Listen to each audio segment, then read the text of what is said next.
Well, news can sometimes seem frightening or overwhelming to children, and they can hear about it through the TV, friends, or just overhearing adult conversations. So how can you ease children's fears and explain what is usually a very complicated situation that children may not always understand? For this morning's Reading for the Future segment, I sat down with Elizabeth Barnes with the Children's Reading Foundation of the Mid-Columbia to learn more about how children's books may help children learn and deal with big life events. There's a lot of things that are happening in the news and kids just don't really understand what's happening, and a children's book is a great way to start that conversation in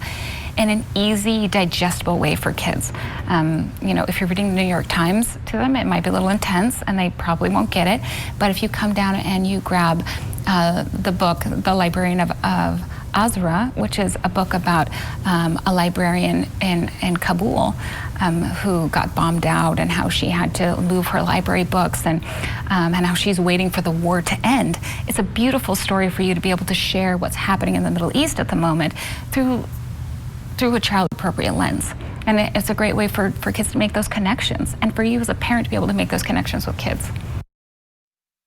Still a concern, and children having to wear masks, it can still create a lot of anxiety, but there are ways, as you can see on your screen, to help ease your children's uncertainty. These are several different books that children can read with you, or you can read to your children to explain and help make the world feel safer and a bit smaller. Barnes says that we are all in this together, and you can visit yaktranews.com for a list of her favorite children's books that help explain current events.